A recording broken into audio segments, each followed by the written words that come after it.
Hey guys, and welcome to a new video. Today we're gonna take a look at my kill on Sirus, the Awakener or Destroyer of Worlds, Awakener of Worlds, something like that, on the hardest difficulty, which is the Awakening level 8. So yesterday I killed him on stream, so now today we're gonna take a look at the VOD of the kill, and I will try to give my best explanation of boss tactics that I'm using here. So if you're looking for any like super specific, this attack has 75% Fizz and 25% Chaos damage, the Chaos damage will do 70,000 damage, blah blah blah, all this super detailed information, this is not the video for you, okay? So I killed the Awakener on level 8, and I want to go over my kill and also explain everything that I'm doing, what I found out, what could be useful for your Awakener kill as well. So the Awakening level 8 means basically that you have all 32 watchstones socketed into your Atlas, and every time you have like 8 regions, right? And every time you socket a region with full watchstones, you have one additional Awakening level. So if your whole Atlas is full of watchstones and all your maps are tier 14 plus, this is when you got the Awakening level 8, and this is the hardest that it can get basically. So I'm here on my Bane Pop Occultist. The build guide will probably be up tomorrow. So if you want to check this one out, feel free to subscribe if you want to support. So let's take a look here at the fight itself. So you enter the realm after you killed your 4 guardians, right, or 4 conquerors, and you're gonna spawn the Sirus encounter. So you talk to Sana as usual, and there is this small prequel or sequel or whatever it's called, where Sana is talking to Sirus, and yeah, they're just having a fine conversation, and he's just trying to kill Sana, but there comes Master Kirak and just catching a bullet for her. Yeah, we've seen that in a lot of films. But yeah, that's how the fight starts, and now he activates his Atlas, and now you basically are able to do that, or at least fight him. So you go, this is basically Act 10 here now, you're in Oriath, and you are conquering him for the first time. First of all, I want to quickly go over these tornadoes, or these clouds. They are moving. Some of them are moving, and some are standing still. And this is what I kind of abuse in the later stage on the cloud phase, where I'm going to clouds that are not moving, so I'm always safe. I even got the challenge for not touching any of these clowns here. And when I did my first tries here on this encounter, the first couple of tries, I always failed on this one. I thought that the cloud phase is the hardest, but as soon as you got used to it and practice a little bit, it's actually just easy. It's just a little bit annoying, but that's about it. So, there you go. The first thing you need to do at this encounter is move below him, okay? And there is two, basically, yeah, let's call it 2 encounters here, right? The big boy here that is shooting this laser beam that you just saw, and he's doing all kinds of other weird stuff, and the small dudes that you are basically defeating here, right? But you will have to fight both, but one is always immune to attacks. So, let's see, we're gonna move below him, or walk underneath him, and this basically triggers the encounter. Since yesterday's patch, we now have basically an indicator. You see this circle on the right side, and this is a big circle, and this will be free of clones. So even though you see that there is a clone here on the bottom side, as soon as this start fights, the clones are moving away, out of the way, so this circle will be your fighting area. Alright, let's talk about the first thing. This is basically not like Uber Elder where you have like left phase, right phase, left phase, right phase. This encounter gets harder the more time moves on, okay? This is basically the easiest phase. He's just going to shoot a beam, and what you see what I'm doing here, I'm waiting for his beam to shoot, and then I'm attacking him, and then I keep on moving, okay? Moving is one of the most important parts here. Let's take a look. He's shooting a beam, I cast Essence Drain. He's shooting a beam, I cast Bane. He's shooting a beam, I cast Essence Drain, and so on. This is, he teleports sometimes around, but this is what you do, right? Just move. He was doing a beam and sometimes a triple beam, but it's important to play with sound here, okay? Because he will say like something like, die, and then he will do a triple beam, okay? But as long as you are like, he shoots a beam, you do an attack, and you keep on moving. He's doing a cast, you are doing a cast, okay? Especially here on my build and the Essence Drainer, my Essence Drain lasts like 4 or 5 seconds. So I'm just replenishing it. As soon as I cannot attack him, the cast will still continue to do damage, and I will regen life out of it. So if you have done enough damage or a certain timer runs off, Not entirely sure what is right, what is wrong. It might be patched at some point. Maybe it got already patched because I did the kill pre-nerf as well, before I had indicators and so on. But this is now the second phase, right? Or let's say the cloud phase, okay? So in the first stage, there's nothing else to do. Walk below him, and he is doing his beam, and you just dodge and damage him. That's usually super simple. So now I'm gonna talk about the safe spot of the Cloud Stain, which I encountered two that I'm using. Which one is bad, and I will always go over that. So he's untargetable. He's moving up in the air, and now he will spawn one of these clouds on the bottom side. It's important to stay near him because the cloud is getting bigger and bigger and bigger, and at some point you're gonna have some kind of explosion, and this is when you know it's the final form. You can now move away. So you see that I'm staying with him. There is the shockwave, and at some point you're gonna have some explosion where you see all this shattering ground here, and then you can move away. So, and this is basically my safe spot here. The cloud on the top left, the cloud on the top right, they are fixed. They will not move. So I can just stand here at this tent and just do nothing, okay? This is super easy. So you have to think of Sirus and the cloud that he spawns. They're both moving, okay? So usually Sirus, or at least like when you're close to a cloud, it will move towards you, all right? So this is something I usually just go to the side and just wait like 10, 15, 20 seconds because I know while this time I'm waiting, I'm first of all safe, and second, the cloud that he spawns will move away, and he will also move away. And how to deactivate this phase is you need to run below him again, like you did on the first phase. So that's why I'm always running towards him. When you're close to him, he will do some attacks that you just have to dodge. For example, like as I said, every time you move too close to him, he will do an attack. But this is also an indicator where I see where did his storm move and where did he move, okay? So, as we see, he just did an attack. So I'm just waiting a little bit more. This beam here is just two beams that are just coming together, and once they collapse, then it's like a massive explosion, super easy to just stay away from. Then I see again, he's still not away from his cloud. So this is another attack, it's called like, I don't know, meteor storm or something, where you have these indicators here, these fire spikes from the ground.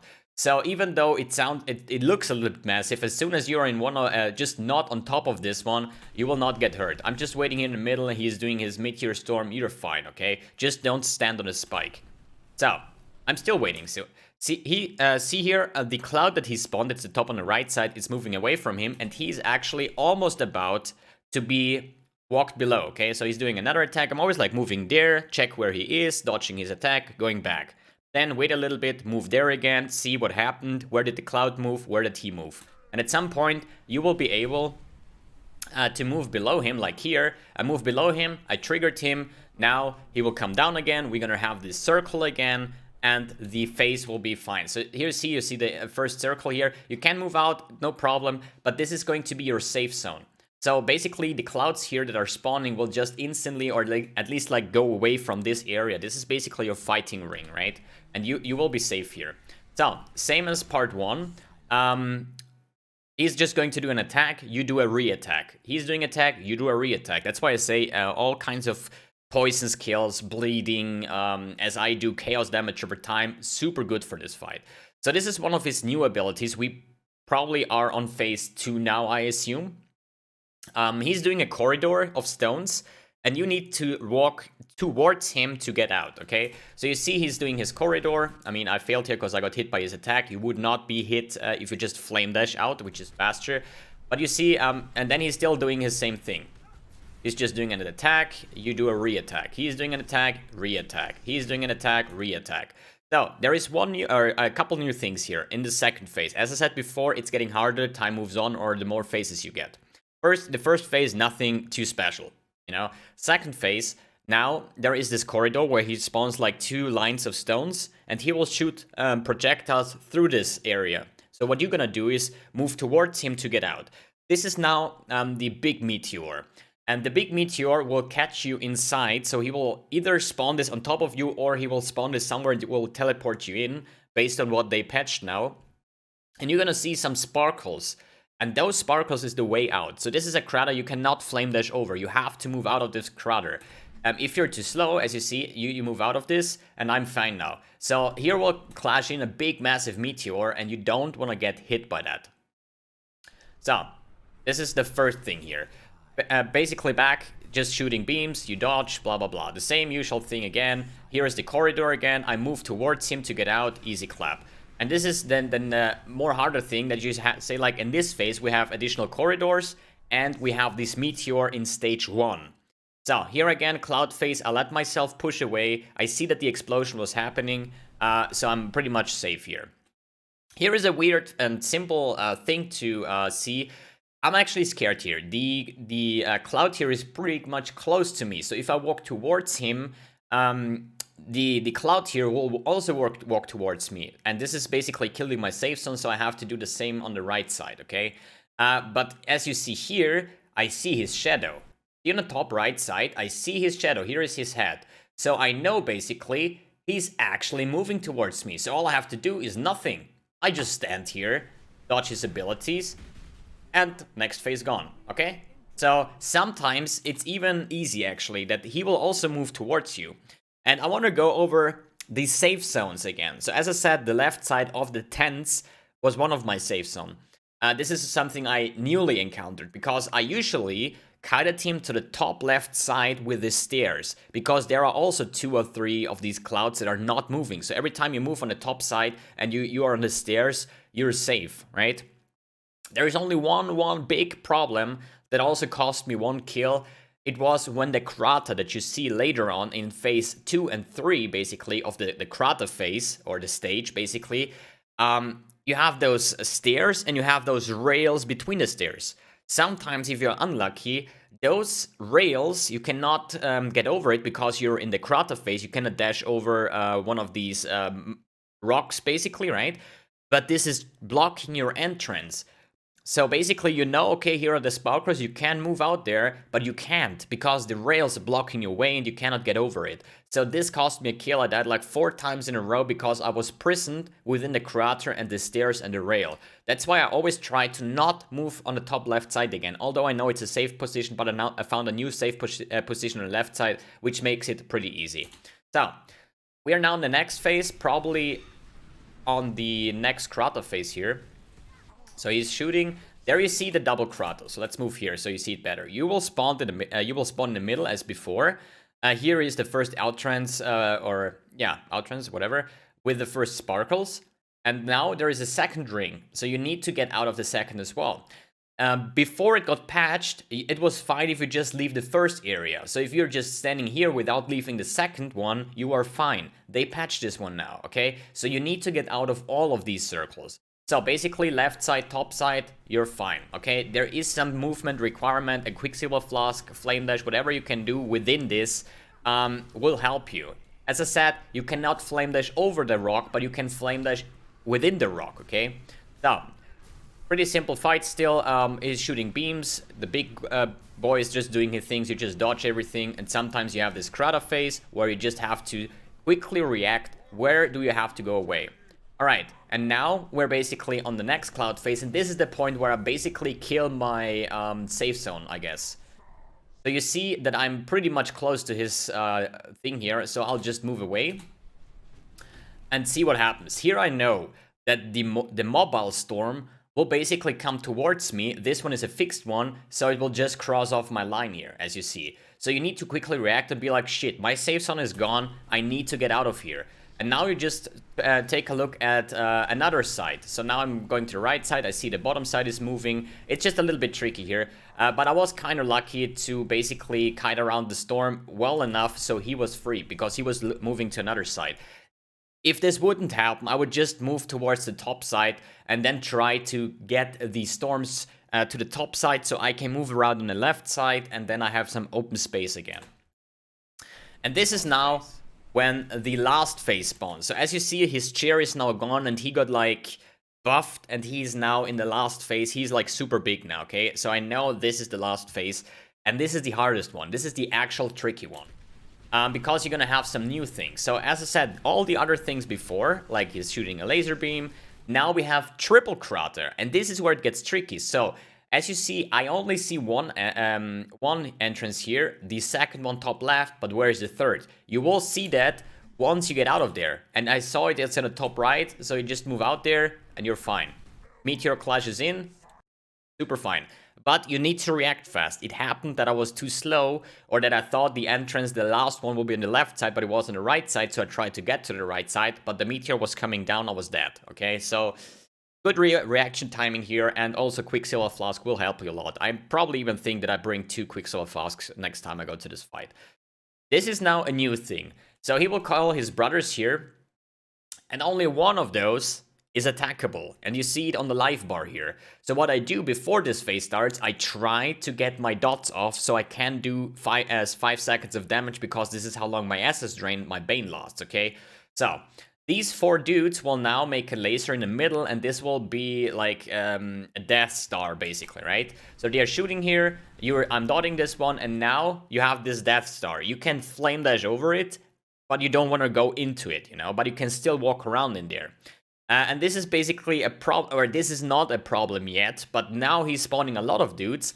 And also one of those dudes, I think, will have a life bar. I just barely can see it because all is happening so fast. But now he will shoot a massive amount of beams. And you have an indicator that is telling you, basically. You really want to play with sound here, because now an old dude says like a sentence, then the Sirus will say something again, and after he said that, the beam is coming, okay? So it's always important to play with sound here, and it will help a lot. So now I know, once the old guy talked, fine, just move around here, but once Sirus talks, I pop my flasks, and then I just try to survive this phase. And this is now a sequence of big beams here. And now you basically fight him again until the death row spawns here, another crater here, which is super fine. Every time he does anything else but the big beams is fine. So the problem by the big beams, and this is this one. Okay, good that I just got it like this. He will probably shoot 5, I assume it's 5 beams that he's doing here. You see here is a cold one as well. The thing is, let me pull this one over. PoE ailments. As far as I saw, he's doing every type of ailment. So, one of the beams is physical and will give you bleeding. One of the beam is fire and will ignite you. One of the beam is cold and will freeze you. One of the beam is lightning and will shock you. And I assume that one of the beams is doing chaos damage and is poisoning you. I'm not sure about the last one, I cannot confirm that. It would make sense though, because if there is 5 ailments here and he's applying, why only 4 if there is 5 ailments, right? Doesn't really matter in the end, because I'm running the Pantheon Shakari, which makes me immune to poison. That's a lower, a minor god, and I would definitely recommend getting that. It's the boss of the Desert Spring. You kill that one with a Divine Vessel and you upgrade your power. And the Shakari will give you poison immunity. And I encountered that chaos resistance and poison immunity is very important in this league. Not only because the poison conqueror, also a lot of poison and chaos damage going off on the metamorphs, and also now here.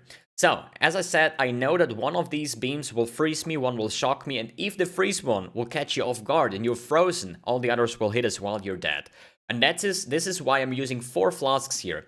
One gives me freeze immunity, one gives me bleed immunity, one gives me ignite immunity, and one gives me, I think, shock immunity. I'm not even too sure about that. I think it's actually curse immunity for mapping, but doesn't matter, you know? It's just important. You know that he will do all ailments, so you need to find a way to get this going. So that's why I think, like, a raider with permanent facing that is immune to ailments would make a big difference here. But you see here, now I'm ignited because I got hit by the fire beam and I was not pressing my flask for ignite immunity or too late. So now I'm burning down. Now, next Krata phase, moving out from the 3 Kratas. This was actually pretty close, actually. But I think also, the longer the way is, the longer it takes for the beam to come down. So here he's doing his beam again. Always keep moving. Another Krata phase. Now he will do his beam again, the death throws. Always try to damage the one with the life bar. So here and now, you just permanently moving. You do an attack and then permanently move, because you don't want to get hit by that shit, okay? Here another Krata phase, right side, left side, bottom side, crashes, do damage here, get your dots off, because you need to be moving all the time, okay? This is kind of unlucky here, I got killed by this one. or in a second, because I know that I had 1 death on this and Sirus had legit like 5% life or something. So as you see, I got killed by one of these beams. It froze me, basically, bam. You see, I have 10 stacks of bleeding now. So pretty much the bleeding here killed me before the other dudes hit. This is the lightning beam, the fire beam, perfectly to see. But this is another here. Here I died on bleeding because I did not have flasks up. And this is something, so if you find a way for bleed immunity, freeze immunity, a dream fragments, for example, all of the things that will make you immune to ailments will be a big game changer here in the last phase, because at some point there are no mobs to kill here, right? So you will never get any kind of flask charges unless you're a Pathfinder or something. So it's really important here to pick up, to pick up the flasks here, and will make a lot of things easier. And as I said, when I started this encounter, and here I almost got one-shotted, lol, but here I just dot it, and basically dot it, and then just keep on moving. It's just important to see, even if you're close to him. So he's shooting his massive 5 beams. Remember, in a sense, that he's doing the beam. When you're far away, he can actually catch you. If you're really close to him, you just need to move like this little bit, and the beam will need some time to follow up. So the closer you are to him, the easier it will get. But to be honest, it's so much shit going on, as I just hear from the sentence what he's doing or he's saying, because I know afterwards is the big beam here, right? So I just dotted him. Here I almost failed again, going out of the craters. I'm now out here, and I think this is now the kill. As you saw, it is possible. It needs a lot of practice. As I said, the first 5 tries, I didn't even kill him. Then I killed him first time on monster or Awakener level 0, just because he had a lot less life, which makes it easier. And I still needed 6 portals, right? Then on the kill on level 7, which was essentially harder, but I still killed him on the last portal. This was the first time I was doing it on 8, and I only died 1 time, which is, from my perspective, pretty nice. This time around, we got the Awakened Burning Damage support, which was like worth 1 Exalt. But as I said, practice is key. I remember my first Uber Elder took like 14 sets. And nowadays I can do him with a meme build, because I know exactly when he's doing what and where and whatever I need to do. I know it, you know, so you can play it pretty much naked, which is kind of hard. But still, you know when he's doing what, and this is knowledge. And knowledge is key in this fight. And this is the 3rd time I killed him, and as you saw, it was even harder than the last time I killed him, but I only had 1 death, and the last time was like 6 portals. So I'm pretty sure that I will soon do him deathless, and this is just because I have practice in the fight. I know how the clouds work now, I know how the beams work, I know how this works, that works, and once this is all set and done, and you know what's coming, it's actually easy. It's just a lot of movement, and that's about it. But yeah, guys, that's it. I will let the rest of the video just continue, because there is a small gamble implemented and some other stuff. So guys, thanks for tuning in, guys. Thanks for watching, and hopefully see you on the next video. Peace out. It's quite acceptable for Awakening level 8. I'm getting better at this fight. Yes. And we got the Awakened Burning Damage support. Currently going for 1 Exalt. Really? GGG. But now we have a comparison.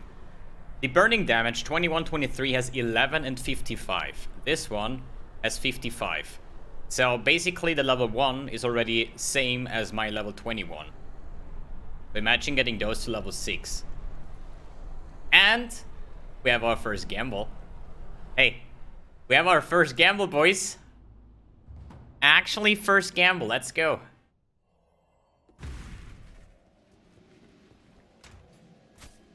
This is a very special item here. This item can have up to 5 implicit modifiers. So you can spam Val Orbs until it bricks, or you have 5 implicits. Let's see our luck. First link it. Okay. Possible outcomes, 5 Val Orbs. 1, 2, 3. Blessings. Destroy. Be careful.